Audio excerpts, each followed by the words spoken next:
Alright, welcome to today's workout. So we're going for a strength session today. Again, as you can see by the fact we've got out here on the floor, it's a lower body, it's all legs. We're going to emphasize a fair bit on the hamstrings again today, but nonetheless it's lower body. So we're going to do something a little bit unique. So it's not sets and reps old school style. We're simply going to use the AMRAP format, and we're going to pair two exercises, so meaning a couple or a couplet of two exercises together for each of the AMRAP rounds. The aim of this is not to go fast. It's not an AMRAP as many rounds as you can get done, blow it out. This is simply using the format so that mentally you know you've got a clock going against you, and it's going to give you an opportunity to try to set up. So if I'm going for 8 minutes, I know that with the two movements, can I get through each of the movements based upon the reps 4 times each. So it's letting me know that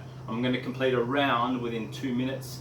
If that's doable, then that's really where we want to be today, simply because of the weight that we're choosing to go with. So first one, we're going to use the barbell and we're going to use the dumbbell. So just for, I suppose, purposes, I didn't go with what we've got on the bar now. I simply went with 60 kilos. Okay, so about 60% of my body weight. So that's basically the 2 20s and the bar. And then I went with a pair of the 25 kilo or 55 pounds for those who are obviously in imperial. So first one is sumo deadlift in sets of 10. I'm going to pair that with some dumbbell reverse lunges. So on my sumo, I'm simply going out. So on the bar, you'll see most of the bars have a smooth part, the rough part, what we call the knurling, and then 2 little tiny marks, let's call them the quote marks. And that's where I'm looking for at least my toes to be positioned to get myself into a sumo position. I'm not going super wide sumo. I'm simply going here because what I want to do is I want to hit the inside. I want to hit my adductors when I'm doing my deadlift. So I'm here, I'm coming down, I'm standing up, I'm locking out, I'm coming down. And I'm actually using my knees rather than pulling through and hinging on my hips. I'm actually using my legs and I'm coming up using my adductors to do that. So we're going to go for a set of 10 of those. We're then going to grab the dumbbells, pair of 25s. I simply have a mat here back behind me. I'm going to bring the mat forward. I'm going to have both 25s in here, so shoulders back, chest nice and proud. And I'm simply going to go alternating lunges, knee to the floor, stepping up, second leg, stepping up for a set of 10. So just to recap, number 1, 8 minutes long, 10 sumo deadlifts emphasizing the adductors, followed by 10 double arm dumbbell reverse alternating lunges. That's it.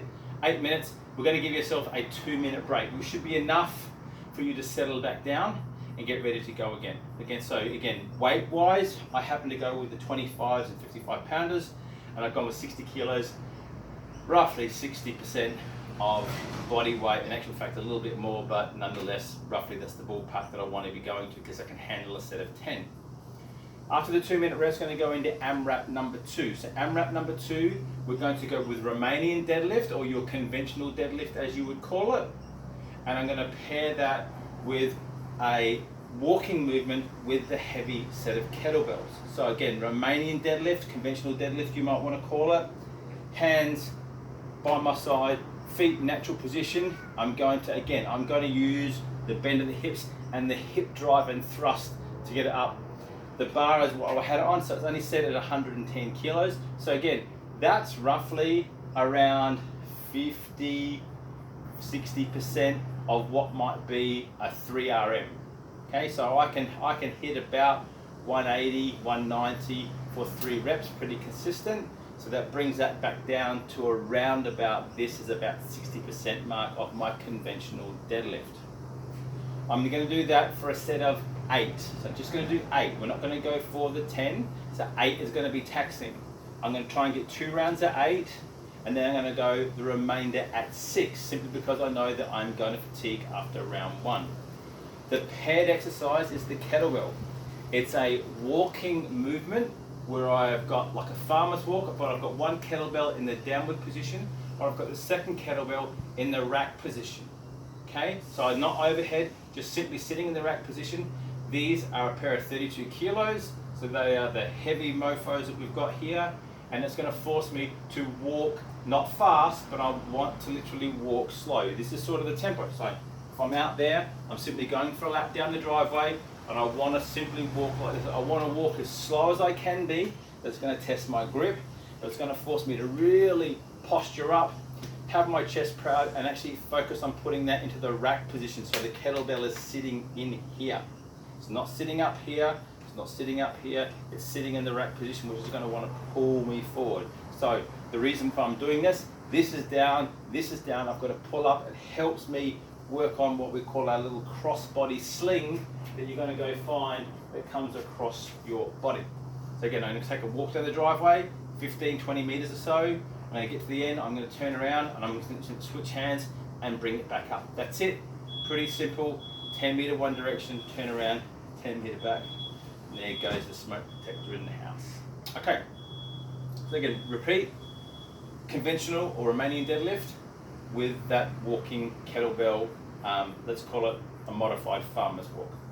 Rest 2 minutes, come into the final one. The final one, we're just going to go with a single kettlebell. So what we're going to do, we're going to take the single kettlebell, we're going to go into a goblet position, and we're going to simply go for 6 goblet squats. When we stand, we're going to bring the kettlebell down, and with the same weight, we're going to go into 6 normal just Russian swings. So just tick-tock, I'm going to sort of from 4 o'clock to 7 o'clock. If that's 12, 1, 2, 3, I'm going from 4 to say 8 o'clock, 7 o'clock, 8 o'clock, and I'm just hip hinging. I'm just hinging through the hips to get the drive done. Again, I'm probably going to get through more rounds of that combo than anything else, but I'm also going to slow it down. So what I chose to do is with the 32s, so that I could actually focus on getting deeper and not rounding over, because I've got sort of pretty crappy dorsiflexion in the ankles. I chose to go onto an elevated platform where my heels were raised, and I just happened to have the ideal lip sitting outside here of the shed. Otherwise, use a plate, use a platform, get a little bit of timber, cardboard or something, but to give yourself roughly that half to maybe 3/4 inch height, so that will allow you to sit down. But again, also the weight is heavy, have it up here, posture up nice and proud for your standing. So again, final one, 6 heavy goblet squats into 6 Russian swings. That's it. 3 couplets, 8 minutes apiece, 10 reps round 1, 8 reps round 2, 6 reps round 3. Enjoy. This is a good little workout, strength workout, which we haven't done now in about a week or so. Cheers.